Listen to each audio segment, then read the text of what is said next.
On to the patch notes.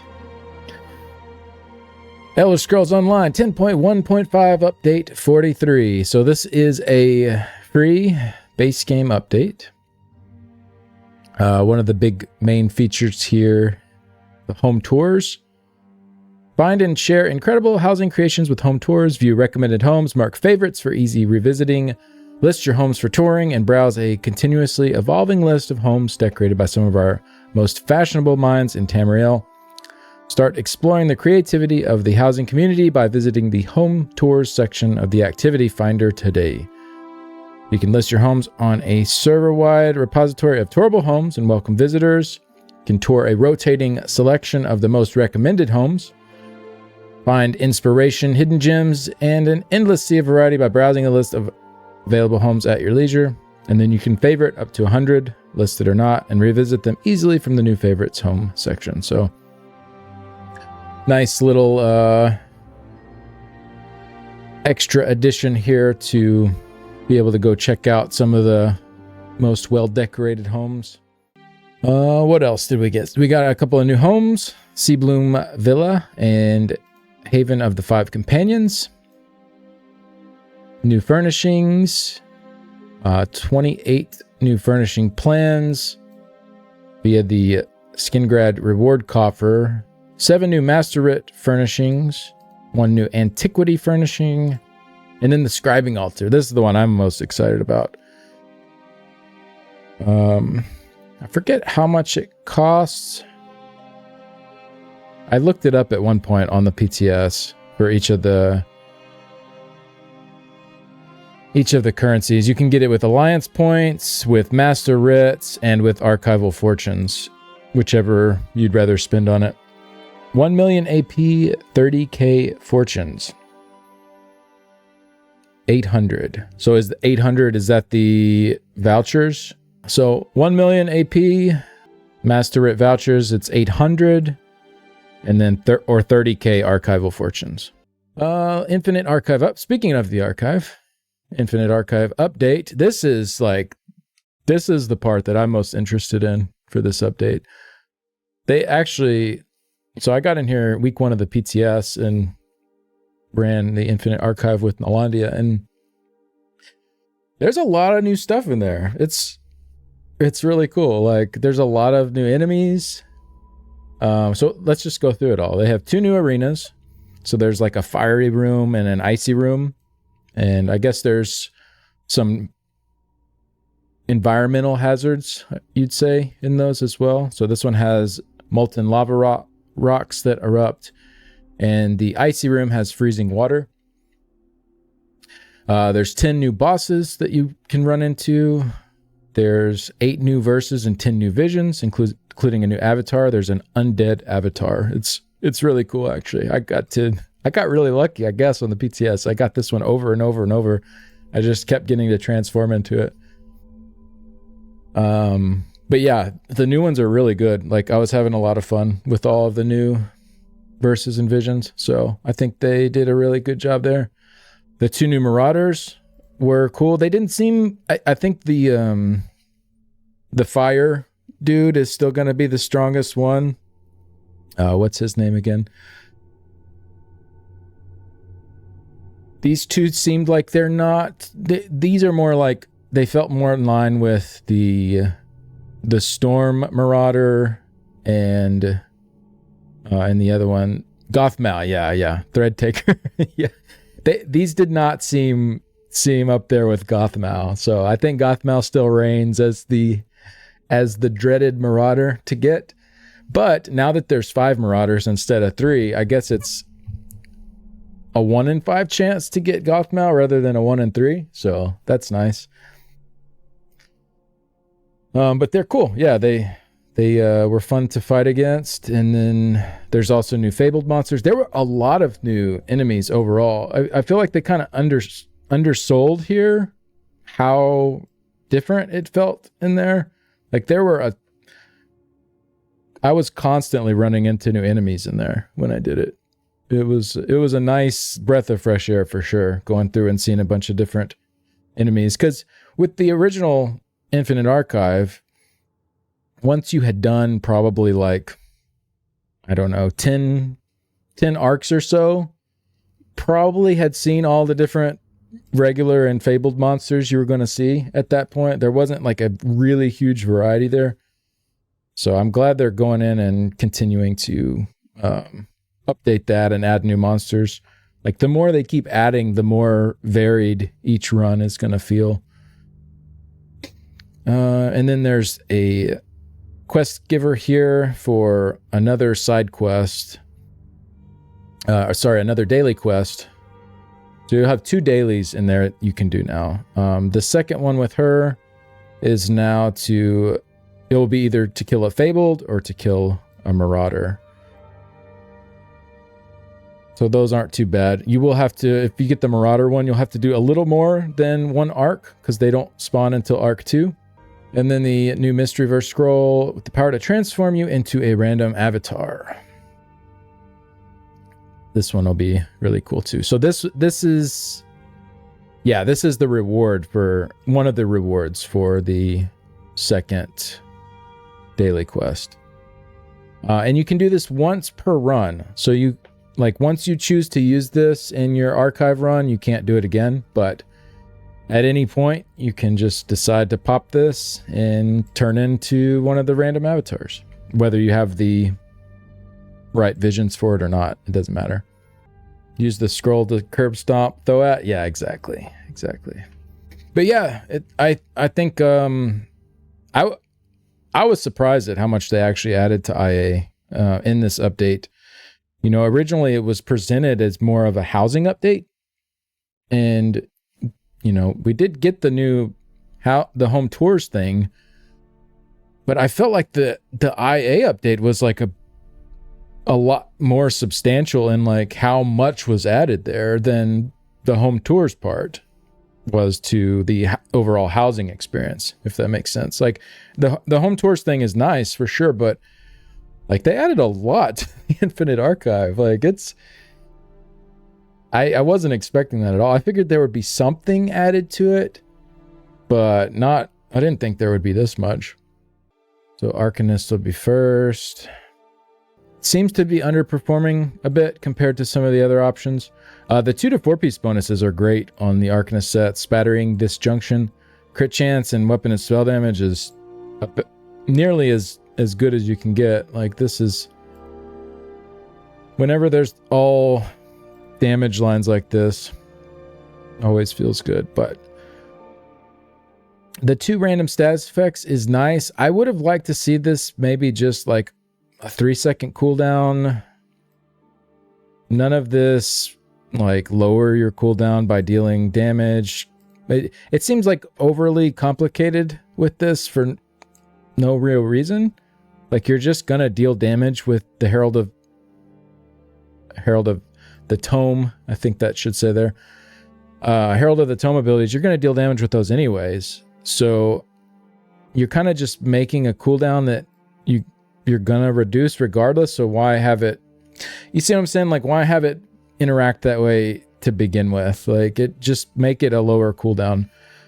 And then I think Cursed was recommending like just a % increase to your status effect damage overall as well to tie in with that. I think something along those lines could make it pretty useful, but as it is now, I don't really see this one being super popular. So the flail, not the beam, was nerfed. It no longer gains execute scaling damage. The healing morph now only occurs. The healing from this morph now only occurs if the ability damage the target, to ensure it can only be used aggressively rather than at any time. The execute scaling damage is really not that big of a deal. Honestly, I think the healing part is the worst of the two there. For PvP, I think the execute scaling might be annoying for those running this, but for PvE, it's really not making that big of a difference. So we had Fractal did a parse, 122.6k DPS, which is not really that much lower than they were getting in update 42. Standard build we've been seeing for quite a while now. So we can look at Cephaliarch's Flail here, and it's at 7,700 DPS. It's still like way up on the list. It didn't really change that much with how this is played. Like it's just a tiny little nerf. Overall, it's not that big of a deal though. The heal though, that's gonna be, you're gonna have to really kind of adjust for that, because I would use that tentacle a lot when I wasn't hitting anything to heal up when I'm like running or doing something else. So that will be a bit of an adjustment to not be able to do that anymore. As far as the other morph, they changed it to, instead of deal up to 60% extra damage when you cast it with 3 crux, it deals 100%, or I guess 99% extra damage with 3 crux. Seems like it's pretty decent for single target damage. Like if you're using it with rune blades, it's not bad.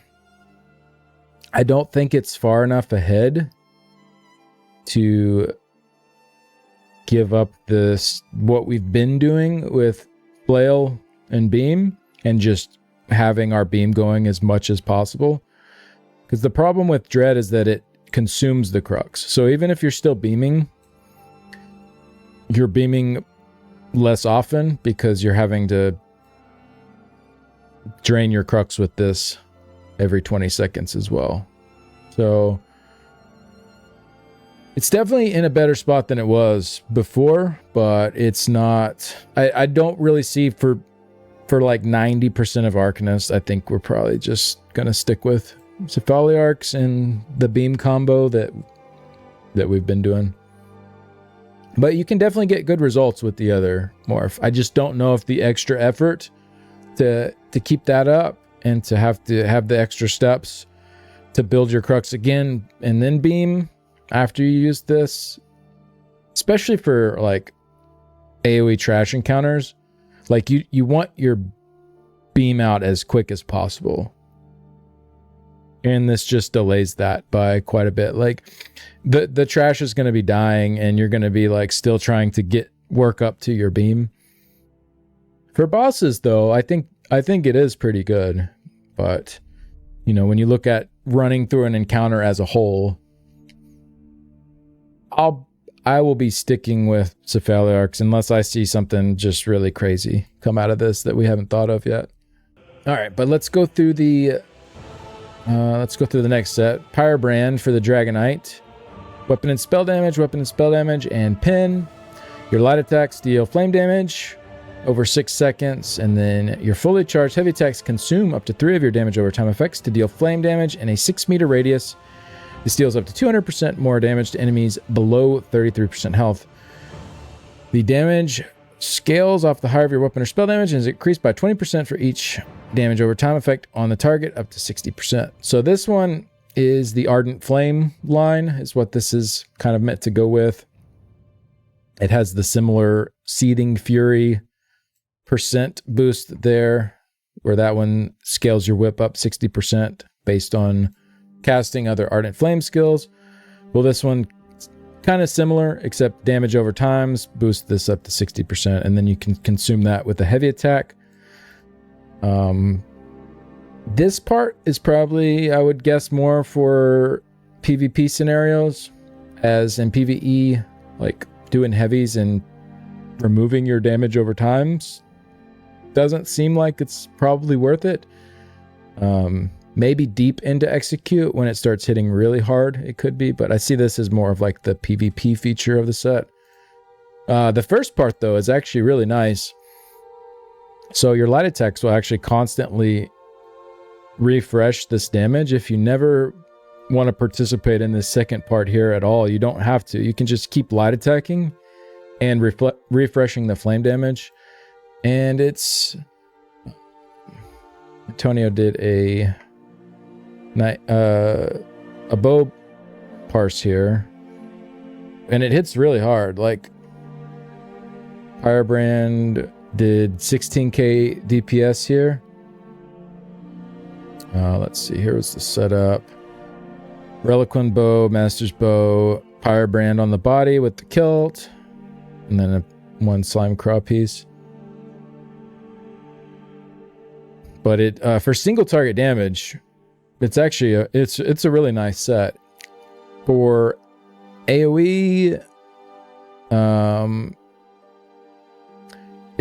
it's not going to be very good because it is only on your light attacks. So something like Rune Carver would be a lot better for those kinds of scenarios. But for pure single target, it's a really solid set for DKs. I think this will be really popular for them to run on single target fights. It is a damage over time, so you don't get nearly as much burning damage like you would with Rune Carver. So that's another thing you have to factor in, because like initially you look at it, it's like, oh, 16k DPS, like that's really high. But it's only single target. And because it only has the base 3% chance to proc status effects from being a dot instead of 10% like Rune Carver has, you get a lot less burning out of it. So when you factor those things in, it's actually pretty close to where Rune Carver is. The big upside to Firebrand is that it's a medium set, or it can be a medium set, I should say. You can get it in any weight. So that is one thing it has over Rune Carver. But I think they'll both kind of be used for different situations, it seems like. But very solid set. I was happy to see it performing so well.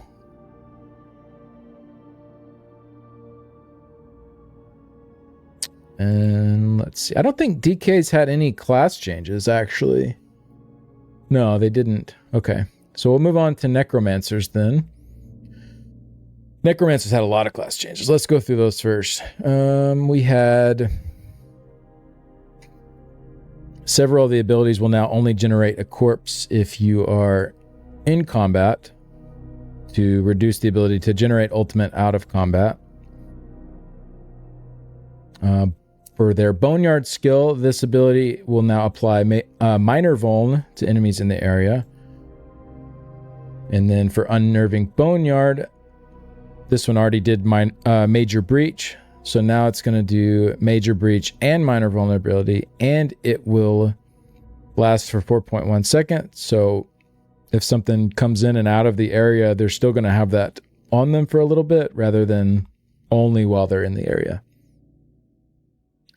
So this is really nice. I mean, Major Breach, Minor Vuln, and an AoE. Yeah. You definitely want this being run in the group, for sure. I mean, you're already wanting it run anyways, because it was just nice for the AoE Major Breach, but yeah, that makes it even better. Sacrificial Bones, this ability and the Gravelord Sacrifice morph no longer require you to be in combat in order to cast them. That was a really, really nice change. It feels so much better to use this. I still think this morph is a little bit too far behind the Blighted Blast Bones. It's solid and you can get some pretty good results with it, but it does feel kind of meh compared to Blighted. But it's still definitely a great step in the right direction with this skill. It feels way better to use. Like running up to a trash pack now, if you wanted to have this morph, you can cast it on the way in, so that when you actually hit the group of enemies, it's already active on you. So that feels a lot better. And for those that don't know, when you're using this, it turns those bonus casts of your skull into AoE damage. So they actually hit really hard for AoE when you're using this. So it's an interesting alternate playstyle for Necros for sure. It doesn't outdo Blighted, which I don't think it should, but would like to see maybe a little bit more here to nudge it closer to make it a little more tempting for people to want to play this, to go this route. But definitely like this change. Shocking Siphon. So this is Detonating Siphon and then Mystic Siphon. You get Major Prophecy and Savagery for 20 seconds after casting. That's a nice source of that for Necros now, to not need either potions or like Camo Hunter or something like that to get those buffs. And one thing too is they added Major Prophecy and Savagery on a bunch of scribing stuff, but it only lasts for 10 seconds. So they get it for 20 from the Siphon. Skeletal Mage now gives you Major Brutality and Sorcery for their active duration. So you got your Brutality and Sorcery and your Prophecy and Savagery in your damaging abilities now that you're probably already going to run for PvE. So that's really nice for the Necros there. Bone Tyrant. This one's really good too. Bone Armor gives you Minor Resolve.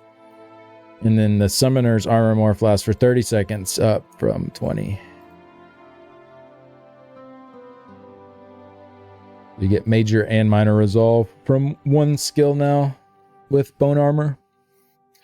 Bone Totem. So this ability and its morphs now apply Major Cowardice to enemies inside it. So I believe that Nightblades were the only class before this to have Major Cowardice AoE in their kit. So now it's Nightblades and Necros that will have this. It's a really strong debuff to have in an AoE on enemies for sure. 430 less weapon and spell damage is pretty massive for it. It kind of depends on the enemy and how much base weapon and spell damage they have, but for a lot of them, this will reduce their damage by quite a bit. Agony Totem, the synergy granted no longer applies Minor Vuln, as Boneyard now applies it. So they've kind of moved that over to a more reliable source than a synergy.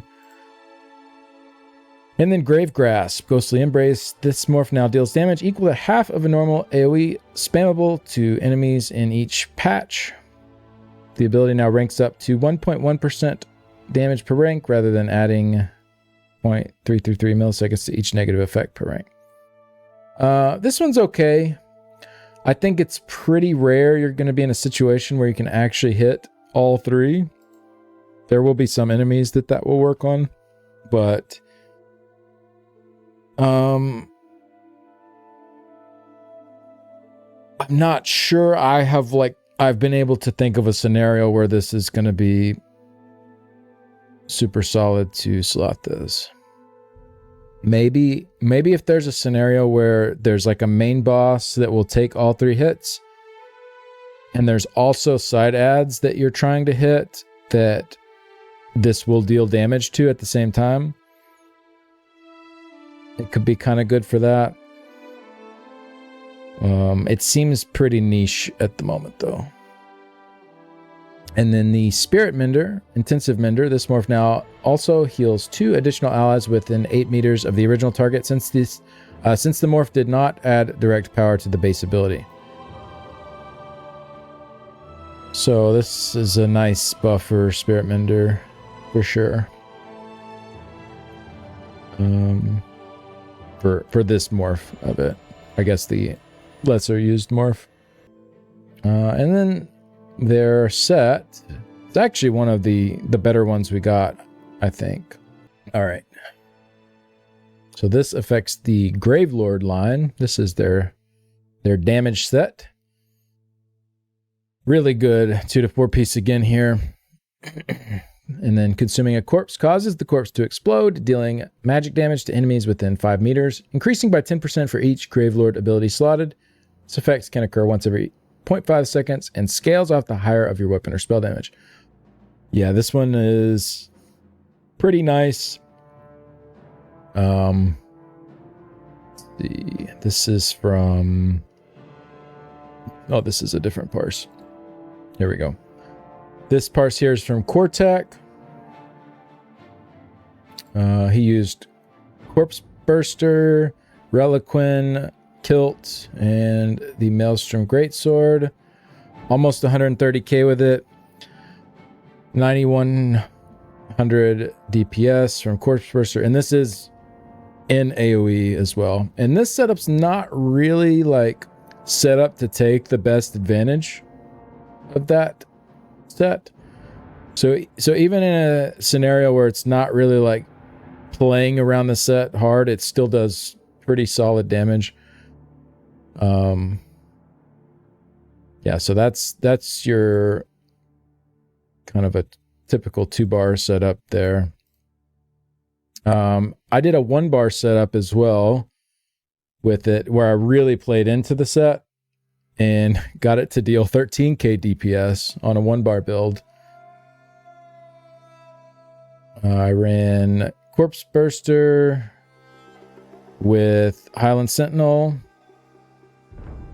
and pretty much loaded up with Gravelord abilities on the front bar, except I used Rend as the ultimate and Bloody Knife instead of Venom Skull for the debuff with martial damage taken. So I was pretty happy with getting over 100k with that 1-bar setup here. So yeah, it had Blighted Blast Bones, Boneyard, Detonating Siphon, Bloody Knife, Skeletal Archer, and Rend. And then Avail also did the same setup, except he used Skull instead of the knife. And he actually got a little bit higher here. He got 101k with that. The rest of the setup was all the same as mine, except he just used Skull. I think he probably just performed better on his parse than me. I think the knife probably has the higher upside.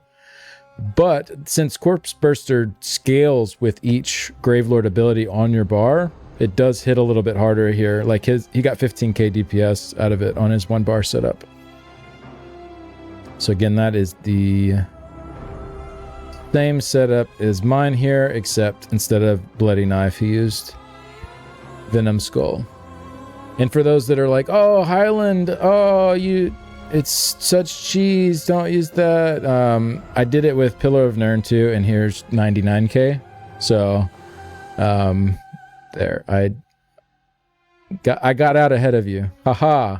Haha. Yeah. Pretty nice on a 1-bar build for sure, because you can really just focus on spamming your siphon a lot. Like every time you see it light up, you just hit that instead of whatever other spammable you're running. What else? Yeah, I tested a few different setups here. Oh, y'all can't see that because I'm in the way. Does that show it now? Yeah, okay, cool. So I tested it with Gravelord Sacrifice for 93k, Dagon's Dominion instead of Highland for 92, Pillar for 99 like I showed, Aegis Caller 96, Threads of War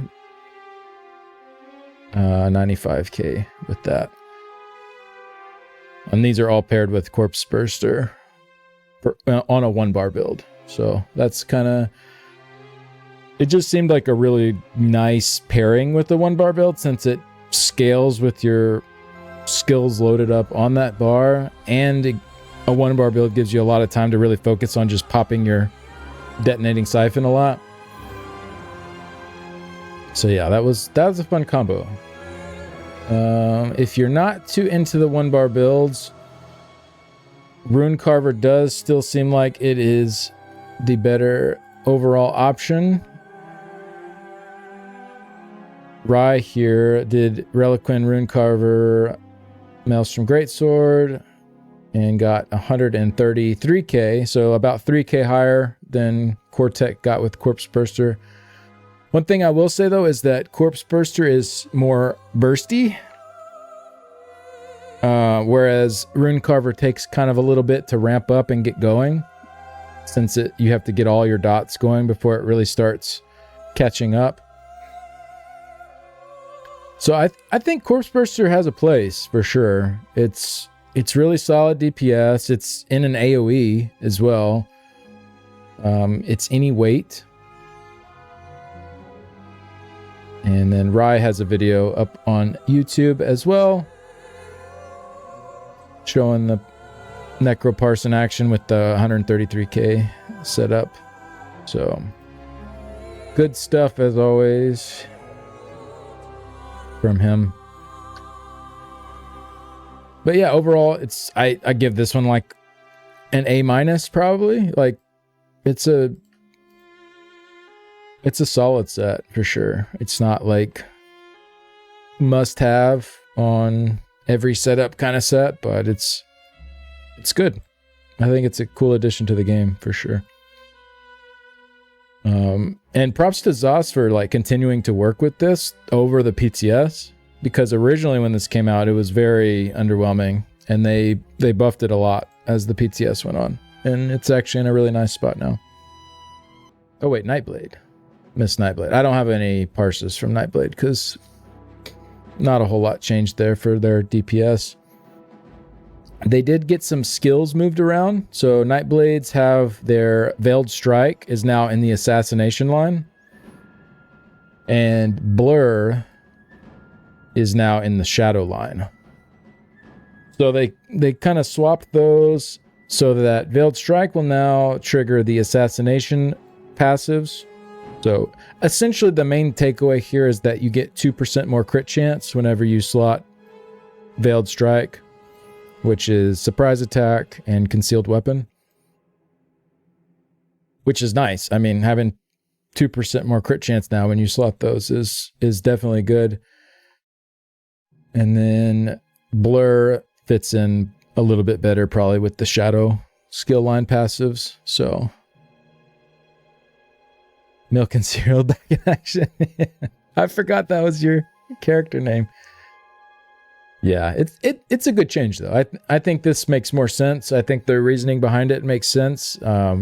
It's not, this isn't doing anything crazy moving these, but I do think it makes more sense now. And then the Major Resolve on the Shadow Barrier passive is a little bit easier to keep up now. It's going to last for 12 seconds, which coincidentally, your path also lasts for 12 seconds in that line. So as long as you're keeping up your Twisting Path as a damage dealer, you can keep up your Major Resolve also. So that's pretty nice to have those paired together like that now. And then if you have heavy armor, this will increase by 2 seconds per piece of heavy armor. So that would be 5 pieces of heavy would be 22 seconds on this. So that's pretty nice. What else? That is... Oh, wait. No. Funnel health. This morph now heals up to 3 targets rather than 2. So its morph power upgrade is similar to Radiating Regen. I think that's pretty nice. I mean, if you're spamming it, you're probably healing a lot of people anyways, but I'll take some buffs to funnel health. What else? Okay, so that's the main changes for Nightblade. And then they got their new set, which is more tank focused, or I guess PvP focused as well. PvP or tank focused. Umbral Edge, and this is to go with the Shadow skill line. You get max health, armor, max stamina, and then when you cast a Shadow ability, you gain Umbral Riposte for 3 seconds, up to once every 6 seconds. And this is active. It causes you to dodge your next attack made against you and automatically curses the attacking enemy, applying major vulnerability for 5 seconds, increasing their damage taken by 10%. When you look at it on paper, it looks like, oh wow, that's really good uptime on major vuln. It's really not quite what it seems though, because there's a few things here. For one, let's say you're in PvP and there's a pet attacking you. Well, the pet can proc it and take the major vuln. Let's say you're in PvE and you're tanking, and there's like a little side ad that comes up and hits you. Like that can take the proc and take the major vuln. So it seems like it's a bit niche when we have already some other major vulnerability sets that are very reliable, and you can really dictate when those go out and who those go out on for a tank anyways. Whereas this one is a bit more left to chance. I mean, obviously if you're only facing one enemy and that you know there's going to be nothing else, you can guarantee that it will go to them. So it's not, I think maybe there are like some rare use cases for it, but I don't see this one just being like some super sought after set that Nightblade tanks are going to want to run.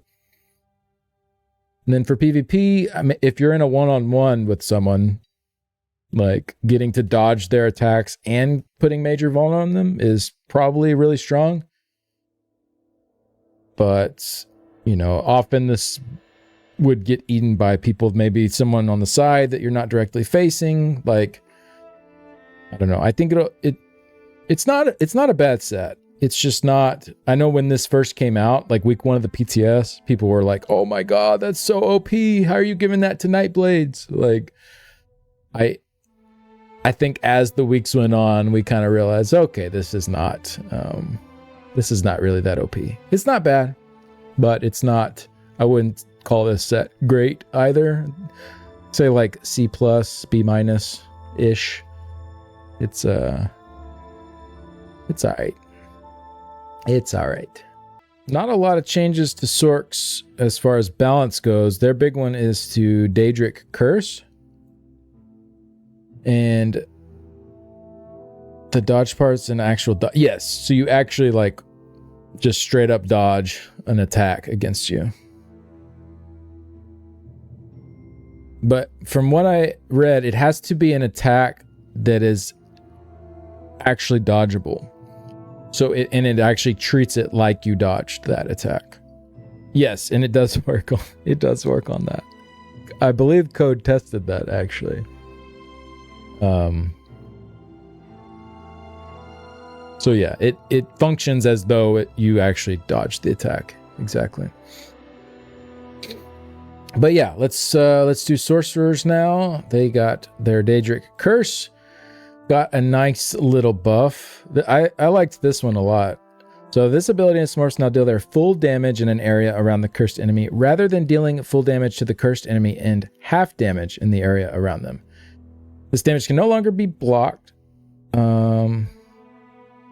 This damage can no longer be blocked. Wait, I think I ran into this issue reading this on the PTS week 1. I think this is supposed to say this damage can be blocked now.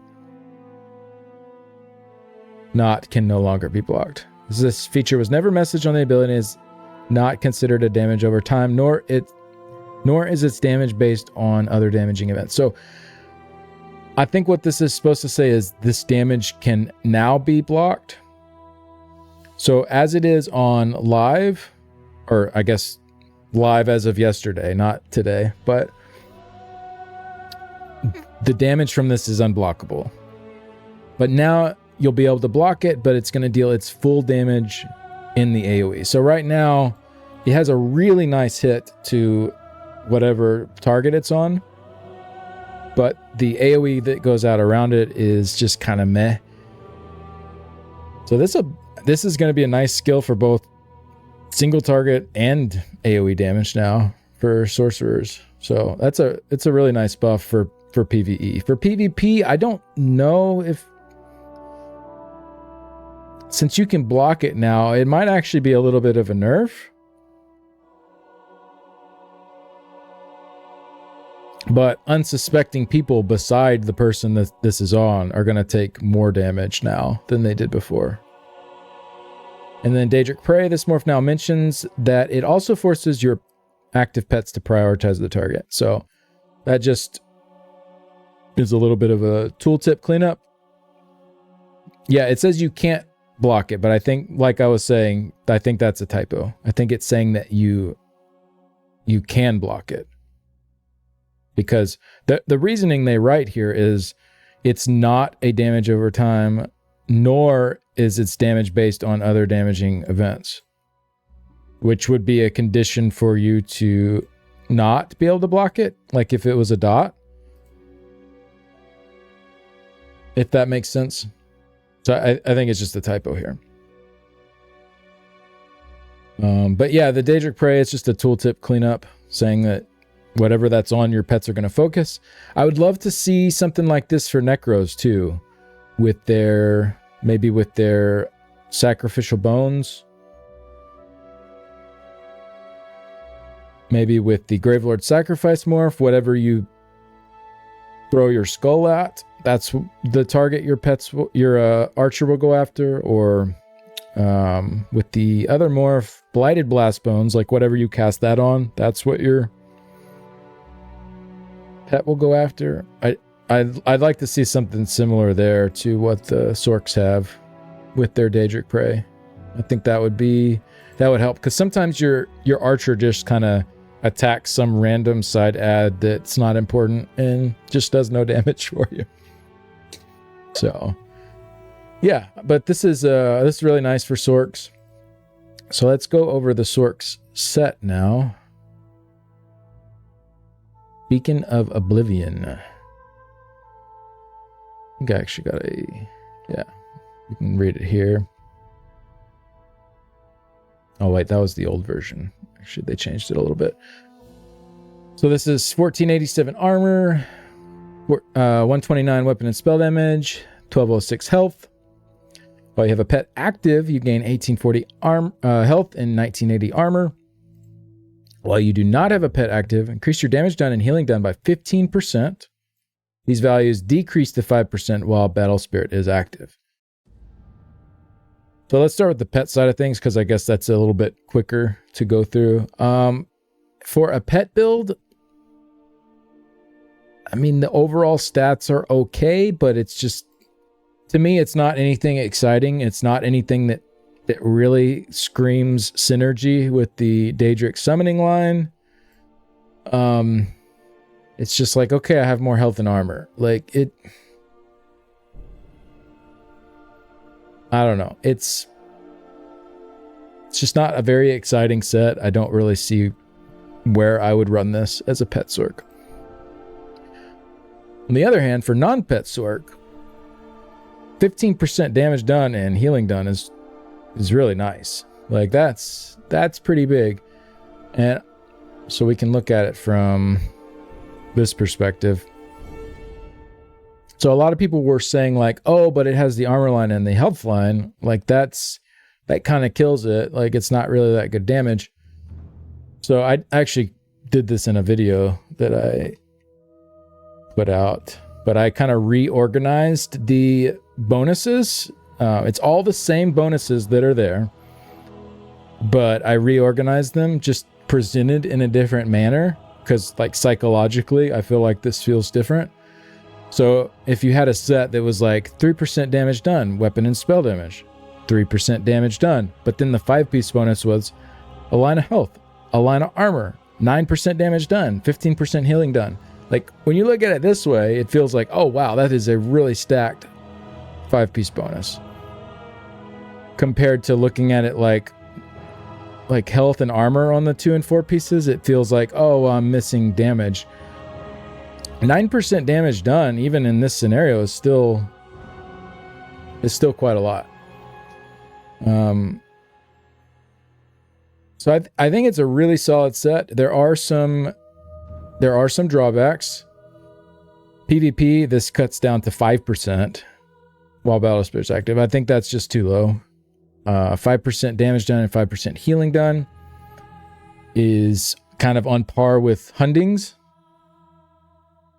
Like, because Hundings just gives you weapon and spell damage, which translate to both damage and healing.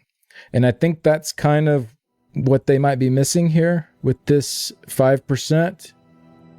They might be looking at the bonuses as like 5% damage and 5% healing as two separate bonuses, which I mean, they are separate things, but when you have weapon and spell damage that contribute to those equally, you kind of have to lump those together, because treating them separately, you just end up feeling like you're missing out on the overall power. 5% just seems way too low overall. Shadowlight, thank you very much for the 26 months. Appreciate it. So that's one drawback. It just seems too low for PvP. The other is that all of these new pet stipulations they've been adding, where if you don't have a pet active, if you do have a pet active, they count any pet as pets. So if you have Maw of the Infernal, that's going to count. If you drop your Atronach Ultimate, that counts as a pet. If you are in the Infinite Archive and you have the that eye that comes out that taunts enemies, that counts as a pet. So there's a lot of these little weird interactions mixed throughout the game that you could be set up as a non-pet build, but your passive in your classes and your class line and in sets like this is going to be flip-flopping in the middle of combat due to these certain things that are counted as pets. So I've seen this feedback a lot. I really like these pet actives or not actives to be like the permanently summoned pets, not just like any temporary pet that happens to come out. Because then it could just be a clear, like, okay, I have the Clanfear, I have the Scamp, or I have the Bird. I have one of those out. Those are like permanently summoned pets. I have them out. I am choosing to go with all the bonuses that say pet active. Or if you don't, if you're foregoing all of those permanent summon pet options, then you just always have whatever the other side of it is for your bonuses. I think that would make more sense. It would make the passives feel a little bit less clunky, flipping back and forth. Especially like, it's especially weird with your Atronach Ultimate, because that's such a good group buff. Like you can't really justify denying your group having that. And every time you drop your ultimate to deal damage, which is when you want to do the most damage, you lose your damage passives while it's out. It feels like it just works against you there. So I definitely like to see something changed with that overall to make that feel a little bit less clunky. But overall, like I'm really glad they are adding more and more each patch to kind of help fill out the non-pet playstyle, because I much prefer to not have pets. I know many others out there that run sorcerers prefer the non-pet playstyle. Some people prefer the pets, and that's cool too. Like I like having options for people that are in both camps, and I'm really glad that they've been adding on to that. I hope they will keep tweaking that though. You run Mad Tinker on your Sorc just for fun. Not sure if you'd combine with this Sorc class set. Feels clunky. And I don't know, does Mad Tinkerer count as a pet? Some of those proc sets do, and so that might disable it every time the Mad Tinkerer comes out. I'm not sure if that's one that does. New set, Mad Twerker. Yeah, I'm stumbling on my words a bit today. Sorry, guys.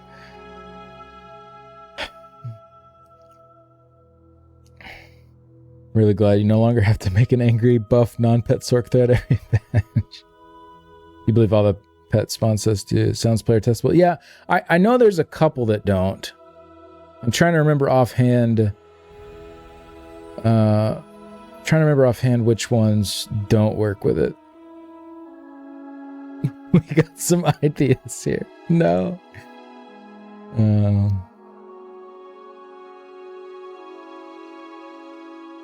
Yeah, I know there's at least a couple that are not Aegis Collar is one. It's not considered a pet.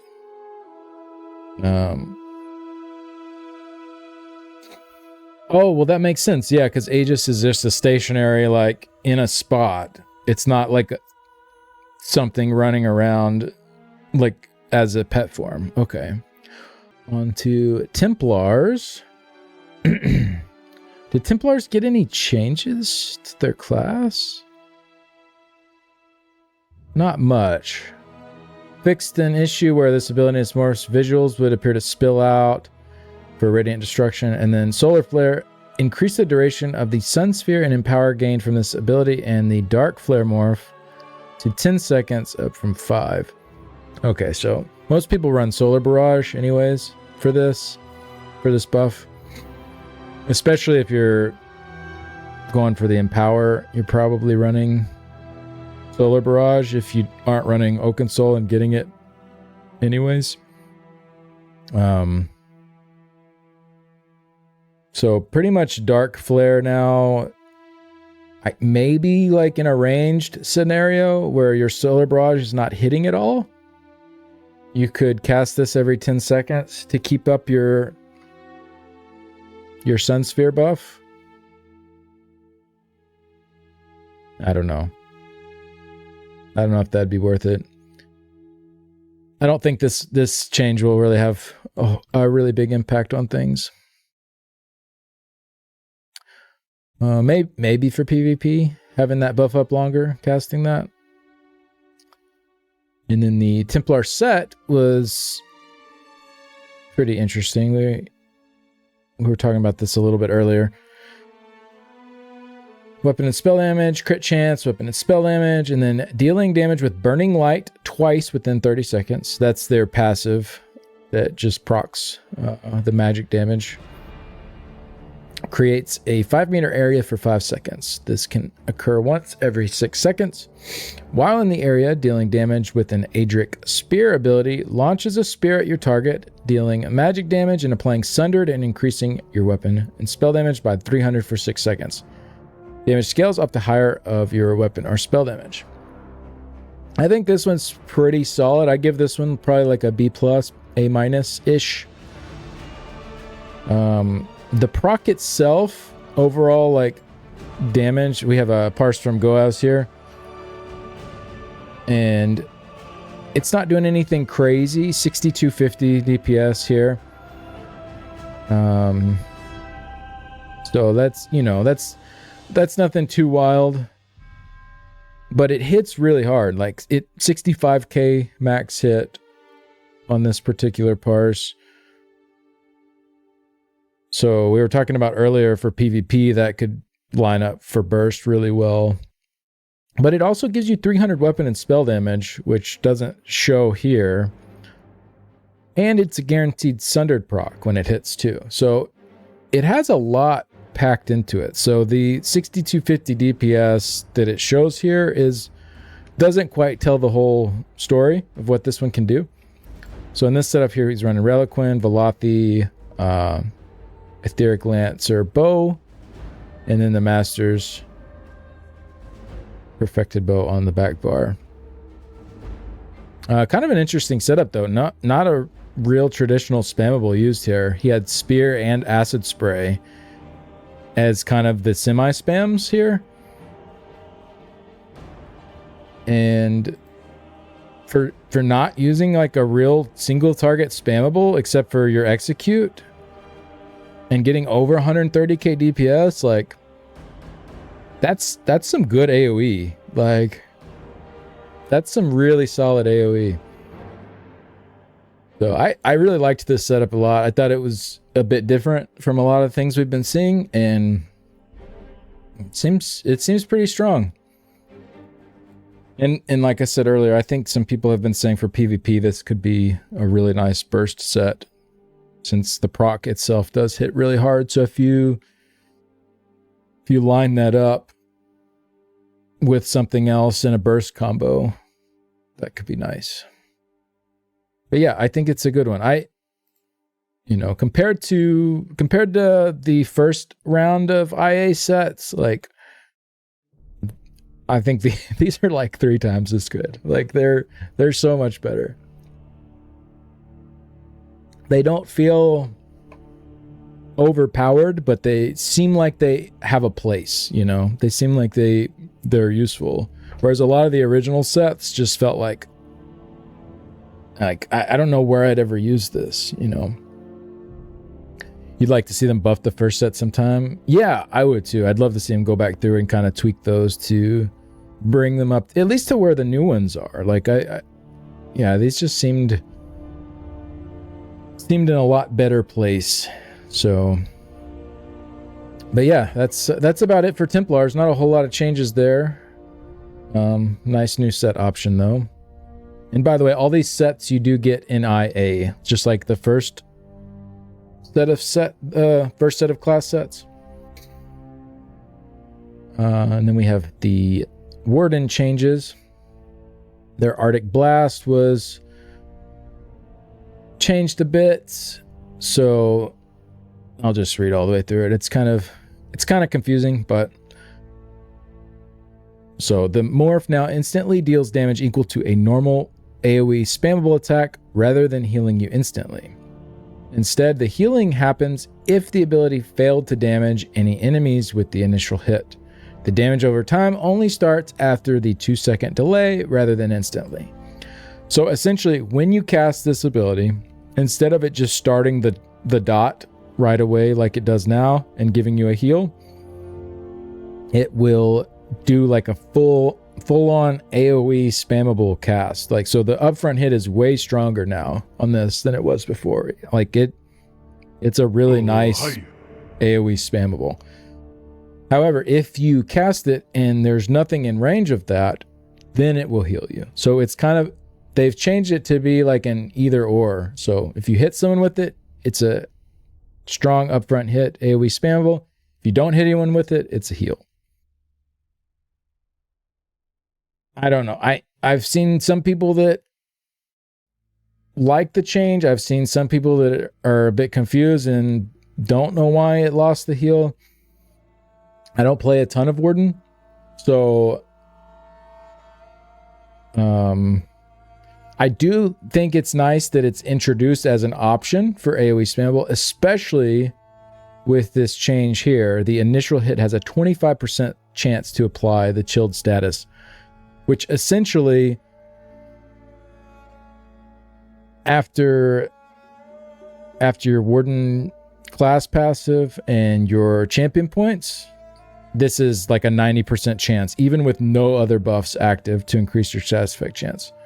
So this just at base is like a 90% chance to apply chilled, which on Wardens, chilled hits really hard. So having that strong upfront hit to it, plus pretty much everything you hit dealing chilled, and if you are running charged, then this is just guaranteed. For like, it's not even 90% at that point. It's guaranteed. That's a good AoE spam, especially for something like IA, where you can buff up your status effect damage a lot. I could see that being really useful there. And then while you're applying other abilities, it's still ticking because every 2 seconds. So it has that benefit to it as well, unlike a lot of other spammable abilities that aren't just not doing anything when you're not actually spamming them. So I think it's interesting. I don't know how I feel about it losing the heal, but the damage over time was reduced on it. They said resulting in little to no changes. It is overall, if you just use this as a dot, so you just cast it every 20 seconds. So adding the upfront hit with the dot together, it is a little bit nerfed in overall damage from the previous patch. So I'm not sure why they said little to no changes in its total damage. That's not exactly accurate. But it's not a huge nerf. Like, it's still one of the best abilities to run 4 damage in the Warden's kit, even if you're only using it as a dot. So there's that. But then it also has that new way that you can use it as an AoE spammable too. So yeah, and a lot of that's to do with this part. The chilled status effect on the dot part is only 10% instead of 15. I think if they would have just left this at 15, then it probably would have ended up around the same overall damage with the damage over time nerf. But yeah, they did reduce the cost as well, though. So it is a bit cheaper. So if you do want to spam it, it's not crazy expensive like it was before. Why not buff flies? Yeah, flies need some love for sure. It's a strange... I think both morphs are kind of strange in the way that they work. I definitely like to see the fetcher flies get some love. And then the other big change to Wardens here, Piercing Cold. Rework this passive to grant varying effects based on your max health to better align with the passive being for tanks while continuing to offer something for damage dealers. This passive now grants Piercing Cold for 6 seconds when you deal frost damage, up to once every 6 seconds. I think they changed this, actually. I think this was how it was originally going to work. I think it can proc every 4 seconds now, if I remember right. They changed it in one of the like week 3 or week 4 or something on the PTS. Hey, Necrotect, thank you very much for the 24 months. Appreciate you. Thank you. Love your content, bro. Thanks for everything. Well, thank you. But yeah, I think this now lasts 6 seconds and you can proc it every 4. So there were some issues with it not being up 100% of the time because of that 6 and 6 there, but now it should be up 100% of the time. And then so now the way it's going to work is if you have 30k or more health, Piercing Cold increases the damage you block by 12%. If you have less than 30k max health, it grants you 8% damage done. So before this gave you 12% damage done if you're running an Ice Staff, and it gave you 2% damage done if you're running any other type of weapon. So for Ice Staves, this is a 4% nerf. For any other weapon, this is a 6% buff. So still a really strong bonus, even if you are using Ice Staves. Like, Ice Staves are still really nice. Let's see. But for not using an Ice Staff, Wardens, they got a really nice buff here. So this is another parse from Cortec. He got almost 144k on the Warden here. And he was using Highland, Sororia, and Maelstrom Greatsword. He was using the Cliff Racer for the weapon damage buff, actually. Sub Assault, Rapid Strikes, the knife. Not showing up here, but I'm sure it was the martial damage knife. Barbed Trap, and then pretty standard looking back bar there. So for like a dual wield Warden, like they got considerably buffed this patch with that passive being changed. Like that's quite a bit of. And also like some other, not just dual wield, but I really liked this setup. I thought this was interesting. Lightning Staff Warden with the Master's Lightning front bar. So he did Master's Lightning, Maelstrom Greatsword, 5-piece Reliquin, 5-piece Highland here. And he used Shock Clench as the main spammable. And got like 135k. But yeah, like the AoE is really nice on this setup here. You have your Shock Clench dealing solid AoE damage. Your Sub Assault. Yeah, this is... I thought this setup was pretty neat. A little bit different from a lot of stuff we've been seeing lately. And then here was one with Force Pulse using the Asylum Lightning Staff. So I think pretty similar setup here, except using Crushing Shock or Force Pulse as the spammable. Lots of chill damage from the Crushing Shock procs. And then what was this one here? Oh, this is with the new set. Okay, so let's go over the new set. Ares Cry. So this one gives you pin, weapon, spell damage, weapon, spell damage. I would like to see more of these sets that are not straight up targeted for PvP to maybe not give pin lines. I know they can be useful, but I feel like pin is an area you can swap out other things for if you need more. For example, like you could change one of your daggers to a mace, or you know, there's parts of your build that you can change up a little bit if you need more pin. But if you put the bonus line on the set and you don't need the pin, there's nothing you can do to like swap that out and take it away. So I feel like I'd rather see them default to the non-pin lines and let the players make up the pin where they need it, rather than putting... I mean, obviously there's some sets I think it makes more sense on, but some of the more generic that could be for PvE or PvP use, either one. Anyways, that's kind of a side thing. It's not that important. It's still a nice bonus line. A lot of times debuffs are not up 100% anyways, and so even if you're over the pin cap, this would still be useful in a lot of situations. Anyways, so this one, you deal damage with a light attack, applies Eagle's Mark to your target for 12 seconds. Eagle's Mark causes an eagle to attack your target every 3 seconds after a 3-second delay, dealing physical damage per attack and increasing your damage done with animal companion abilities by 10% against them. This effect can occur once every 3 seconds, but cannot be applied to enemies who already have Eagle's Mark. You can have 1 Eagle's Mark active at a time. But either way, Cortec also did a parse with that set. Eagle's Mark did pretty solid, is 8k DPS. And you pair that with also buffing up his Cutting Dive and his Sub Assault here.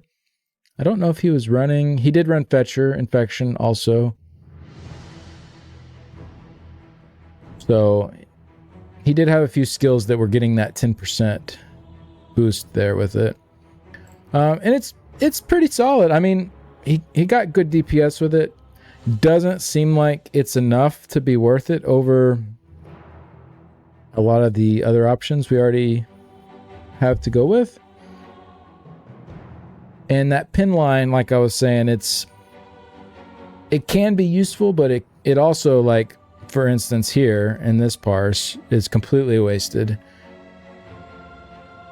So if you're actually getting something from that pin line, I think maybe this set could be pretty solid. If you're not, probably not worth using over the other stuff we already have. That would be my kind of initial baseline take on this. It's not bad though. It definitely performs like a solid DPS set. I don't know if for PvP, is this one one that people are looking into? It'll make your shulks hit really hard. And the proc damage going out as well. The proc doesn't hit nearly as hard as like the Templar one does, but it is like more consistent. Just every few seconds going out. But yeah, for PvE, it seems decent. It seems like a solid set, but nothing that is gonna blow you away. Seems like worth giving a go in PvP. Yeah. But yeah, that pretty much covers the class changes and the new sets. I think 90% of it, I'm pretty good with. You know, there's a few little things here and there that could stand to be tweaked, but overall, pretty nice new additions and nice changes for the classes. Item set curation edition. So a few more areas of the game that will be curated. We have the monster set shoulders now. That's really nice. So those are going to be 8 keys now, though, instead of 5. So a little bit more expensive. If you do all of the hard mode pledges in a day, you get 8 keys now. So I guess they're lining that up. So essentially, you can guarantee that you finish up your sticker book on these, though, for the ones that you're missing. Then the Imperial City monster set, shoulders, and the weekly trial reward coffers. These will all be curated now. Okay, the Master Writ vendor offerings are changing. I'm not going to go through all those. There are 6 new skill styles. So this is pretty cool. We have Twin Slashes in purple, Momentum in yellow, Elemental Storm in purple. So this is the dual wield ability, the two-handed ability, and the Destro Staff ability. And these will be available for Undaunted Keys or Archival Fortunes. And then 3 more via Fragment Chases with an additional rotating sourcing via Filer Ool. So we have Silver Bolts from Fighters Guild in gold, Roar from the Werewolf line in green, and then Annulment in yellow. This is the light armor shield. If you have 5 or more pieces of light armor on, you can use this one. Purple Destro is going to be hot. Yeah, this is the one I'm looking forward to the most. Yeah, that's cool. I can't wait till we have more options too. Like I like the purple, but I'm already itching for some more variety there. But yeah, I really like the new skill styles. They added in Gold Road, this whole new way that we can customize our skills. It's really solid. Lots of purple. Yeah, exactly. There's been lots of purple. Some new collectibles. We have some body and face markings with the Arena Gladiator proofs. And then some achievements as well. A new mining customized action you can get with 50 Master Writs, or rarely found when harvesting ore. So I wonder if this will be for sale then. You can sell this. If it's going to be like a rare find like that. Outfit styles for AP. New achievements and titles. Mount preview improvements. This is really nice. So now you can go through and before you purchase a mount, or even after you've already purchased it and you're just looking through your mounts, you can go through and see them walk, run. You can see their idles. You can see like when you press the space bar to have them rear up, like what effect happens there. So you can just kind of see all the things that the mount can do before you make the purchase. Oh, and they even say here now, no more guesswork or feeling like you need to search for a video. Yeah. And that's good. I'm sure there are a lot of times when people got a mount and maybe all the size stuff didn't quite meet their expectations. And they're like, oh, I figured it would do more. Or, you know, maybe they were torn between two and they couldn't see those aspects of the mounts. And the other mount that they didn't end up getting ended up having some really cool stuff that it did. So it's just nice to have that all up front now. You can see it whenever you want. Remember last selected guild store or guild bank. This is a small change, but a very welcome one. So when talking to a banker and selecting guild bank or guild store, the menu will now default to the previously selected guild bank or guild store from your previous session. So no more going and having to tab over to your guild store every time, if that's the one that you always go to. But yeah, the big one for PvP here was the Vampire Undeath passive. This used to be if you were stage 3 vampire, you gained up to 30% damage taken reduction based on your missing health. So they've nerfed that down to 15% now. This was just kind of, it is pretty much a must-have for PvP. If you don't have it, you're just kind of shooting yourself in the foot. Now it feels like, 15% is still solid. So like at 50% health, you would be taking 7.5% less damage. still solid. Like, that's a nice damage taken reduction, but there are also some negatives that go along with being Vamp Stage 3. So feels a bit more in line with having to deal with those negatives than just getting like this massive 30% damage taken reduction. Like this was 15%, which is what you get now at no health left. You got that at 50% health left with the old version, which is just absolutely huge.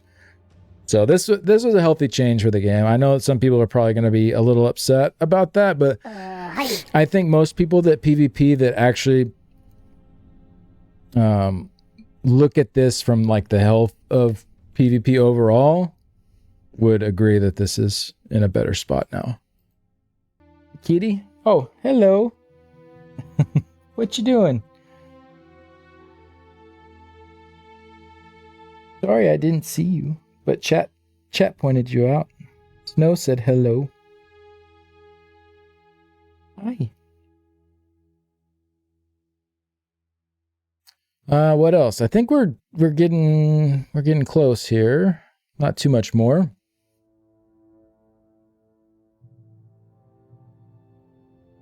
Can make up some damage mitigation with new scripts. That's true. Yeah, there are some options there. Some really nice shields as well in the new scribing system. Yeah, that's true. Yeah, there's definitely some good stuff in here. Especially with them going through and buffing a lot of it up, which we'll go through in just a sec. Right before that, though, they've added some new sources of inks. So you can get them in treasure chests now, and you can also get them in heavy sacks. So a few more sources there. All right, so all the grimoires have had their numbers boosted just a little bit. I already did a video covering this, but I also have my grimoire sheet here. I've already updated all the tooltips on everything for it's been updated for update 43 for a while now. But everything on here shows the new values, and so now, like with Wield Soul and Soul Burst, for instance, you're getting your standard single target spammable and standard AoE spammable kind of tooltips now with these, which you didn't. These were just lower before because they weren't accounting for the fact that our regular skills in the game rank up and morph and then rank up some more. So now they're both the tooltips on the base stats for the focuses and the tooltips for the signatures have been increased.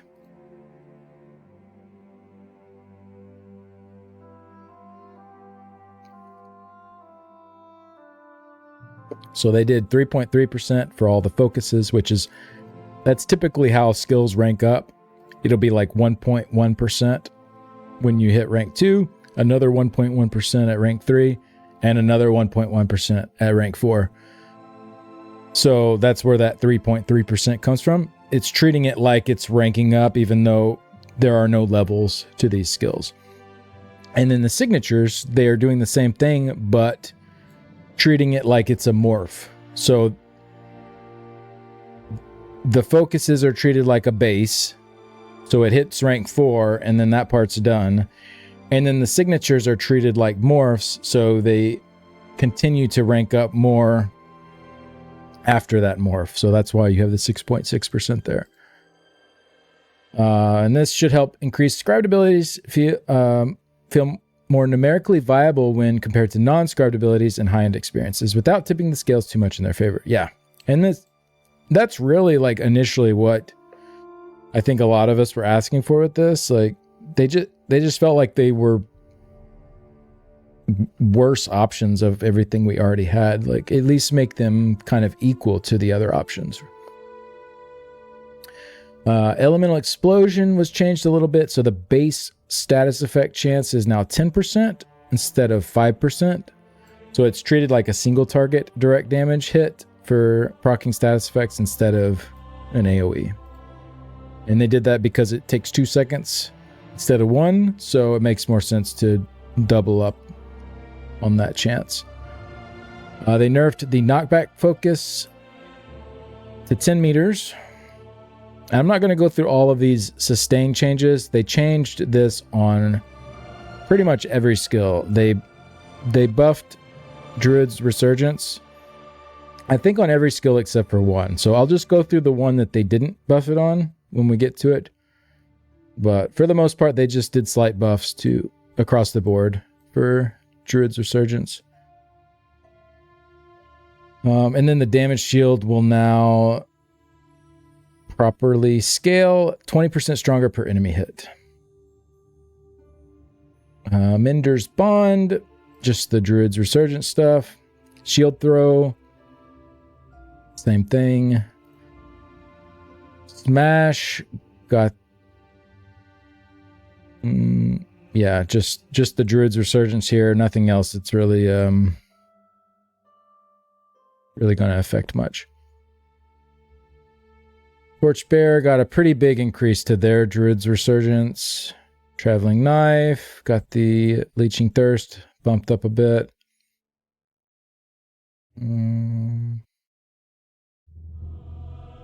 Vault got its heal increased by around 55%, so that's a pretty big increase if you're using the heal on that.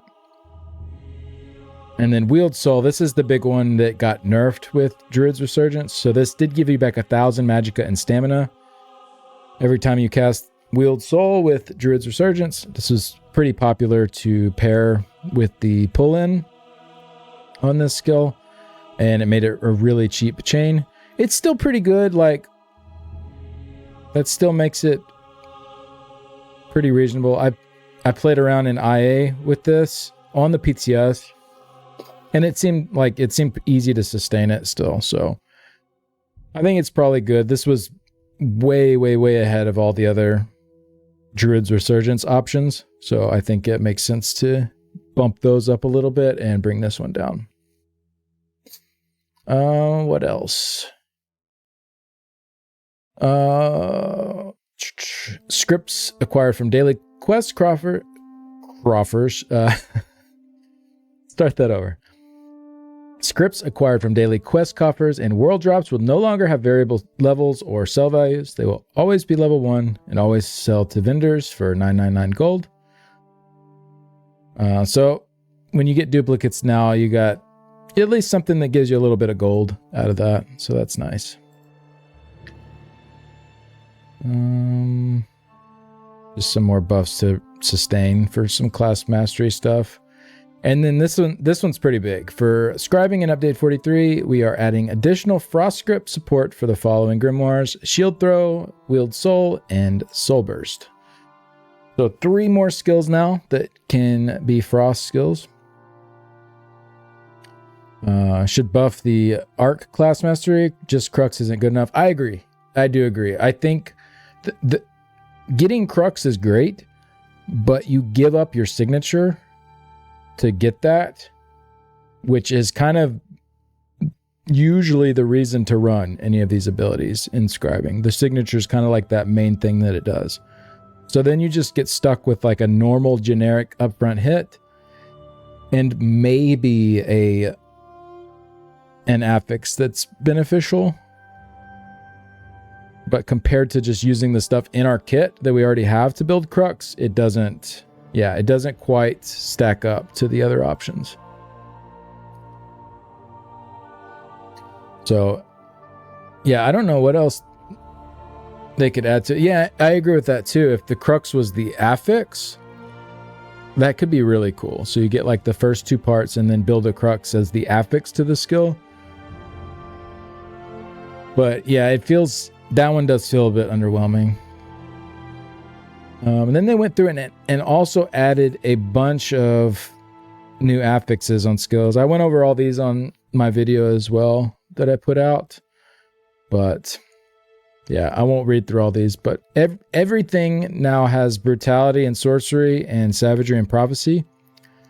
So if it already had one, it has the other now. If it had none, it has both added. Every skill has those as options on them. But they went through and added a bunch. The big one that changed though was Trample.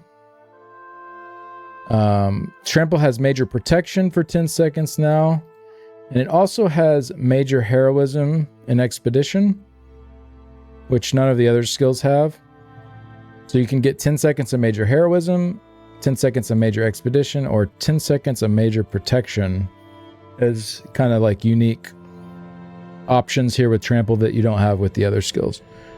I think the heroism is what most people are probably going to lean towards, because that's a really hard buff to come by. And having it on demand, and in theory being able to keep it up 100%, it is every 10 seconds, which is going to be kind of a pain with a 1.5 second cast time ability, but it's there and it's incredibly strong. So yeah, I'm not a big fan overall of the generic major buffs last for 10, minor lasts for 20. I think that's a bit of an oversimplification of the system. I'm sure it makes it easier to balance and add different things in there, but not all major and minor buffs are equal. So, you know, obviously having major heroism for 20 seconds, yeah, that would be crazy. But having major savagery and prophecy for 20 seconds, or major brutality and sorcery for 20 seconds, like that's not crazy at all. In fact, is like kind of on the low end of what you would get in other sources of the game, even if it was 20 seconds, much less 10 seconds. So I wish these were a bit more handpicked and like adjusted, instead of just like, okay, all the majors are 10, all the minors are 20. And even by skill. So like, for example, like maybe if I had 10 seconds with major heroism, but I have the dot on Trample, maybe shrink that dot down to 10 seconds, like have it balanced as a 10-second dot, instead of me just having to like overcast the 20-second dot every 10 seconds to keep up with my major buff. And it was definitely intentional. I'll read what they said here. They've decided to streamline our durations to ensure they're easier to understand. Major should apply a powerful effect for a mild duration. Minor should apply lesser effects for longer. And then we've opted for this design space to ensure powerful effects require more frequent engagement, while less impactful events are easier to maintain. We understand this can lead to situations where your signature and affix durations may misalign and create situations where you must weigh when you should recast the ability, but we believe this is to be an important and conscious decision that should be pondered when you're crafting your ability.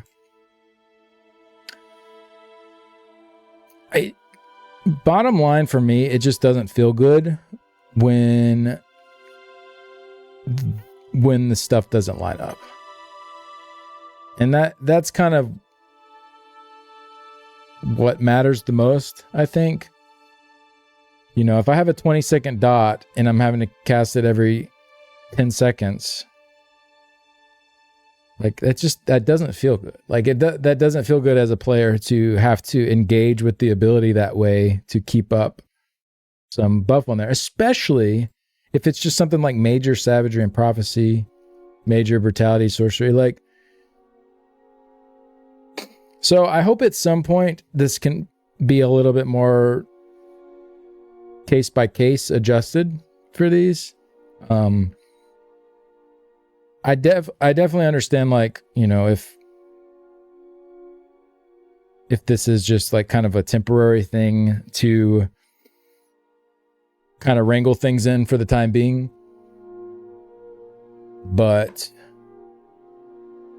yeah, I'm not a huge fan of the overall direction with this part here.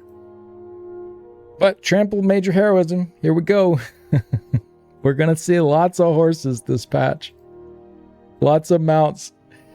It's happening. That is for sure. There is some small changes here. 7th Legion. This one will now only activate if you use an ability that grants major or minor resolve rather than any armor increasing effect. So if you're using that like for PvP or something, that's something to keep in mind. So it will now properly work with scribed abilities that grant those effects.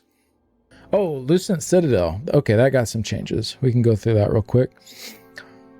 Portal to the top will now appear at the base of the Wisp flying section once one member of the trial group reaches the top. So for people that are struggling to do this mechanic, you can just wait at the bottom till somebody else gets to the top.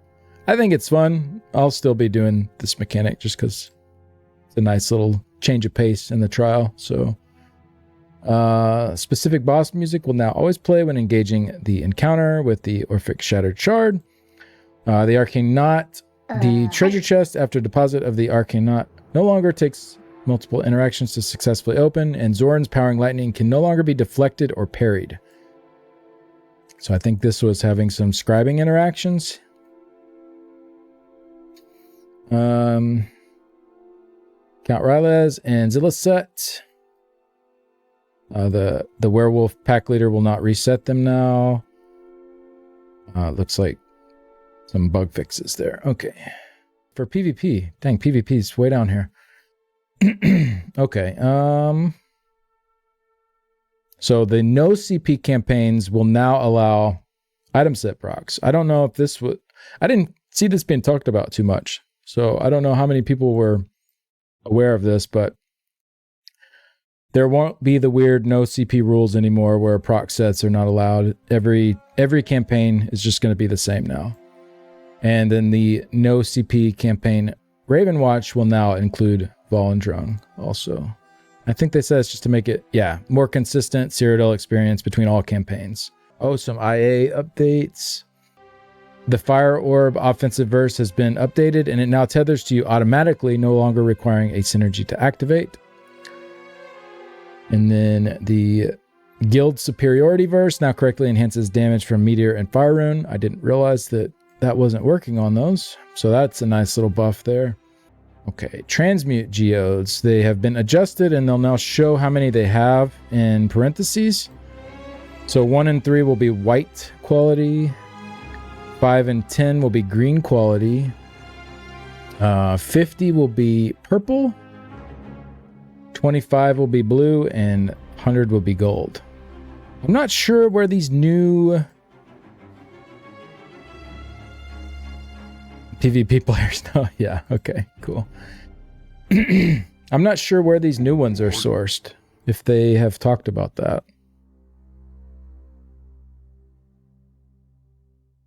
So that'll be interesting to kind of dig in and see like where all these different ones come from and how that ends up looking. Yeah, overall though, like really, really solid patch. There's a lot of really good stuff here. Again, I think they kind of undersold the IA aspect of this update. There's... Bye, Abby. There's quite a lot being added in there. And the new sets from there are pretty good. So, you know, I think it's worth farming a lot of them up. But yeah, I'm pretty happy overall with this patch. There are a few little tweaks I do, but I think it's pretty solid. And I think that kind of sums it all up though. So goodbye, YouTube.